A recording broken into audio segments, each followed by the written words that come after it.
শনিবারের সকাল। বাড়িতে আজ এক টানটান উত্তেজনা। কারণ আজ বাঘার জীবনের প্রথম রাজকীয় গোসল। বাঘা এমনিতে খুব শান্ত, কিন্তু পানির শব্দ শুনলে সে এমনভাবে তাকায় যেন কেউ তাকে বিশ্বযুদ্ধের ময়দানে পাঠাচ্ছে। দাদা লুঙ্গিটা মালকোচা মেরে কোমরে শক্ত করে বাঁধলেন। নাতি অয়ন হাতে পরে নিয়েছে প্লাস্টিকের গ্লাভস আর চোখে সাঁতারের চশমা, পুরো যেন কমান্ডো অভিযান।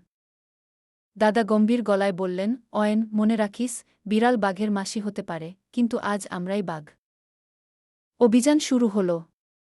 বাঘা তখন সোফার নিচে পরম শান্তিতে ঘুমাচ্ছিল। অয়ন যেই না তাকে কোলে তুলতে গেল, বাঘা বুঝতে পারল ডাল মে কুচ কালা হ্যায়। সে এক লাফে ডাইনিং টেবিলের উপর। দাদা নিপুণ ভঙ্গিতে গামছা ছুঁড়ে তাকে বাগে আনার চেষ্টা করলেন, কিন্তু বাঘা তার চেয়েও চতুর। সে গামছার নিচ দিয়ে গলে গিয়ে ফ্রিজের উপর চড়ে বসল। অবশেষে অনেক কসরতের পর বাঘাকে বাথরুমে নেওয়া সম্ভব হল। অয়ন মগ ভর্তি হালকা গরম পানি বাঘার গায়ে ঢালতে যাবে, অমনি বাঘা এক ম্যাও চিৎকারে দাদাকে আঁকড়ে ধরল। দাদার শার্ট ভিজে একাকার। দাদা বললেন, আরে অয়ন, আগে শ্যাম্পু মাখা, দেরি করিস না। শ্যাম্পু মাখানোর পর বাঘাকে চেনা দেয়। লোমগুলো গায়ের সাথে সেটে গিয়ে সে যেন এক সরু ইঁদুর হয়ে গেছে। বাঘা রেগে গিয়ে ঝাড়া দিল শরীরটা। ব্যাস, ফেনার ছিটে সরাসরি দাদাও অয়নের মুখে।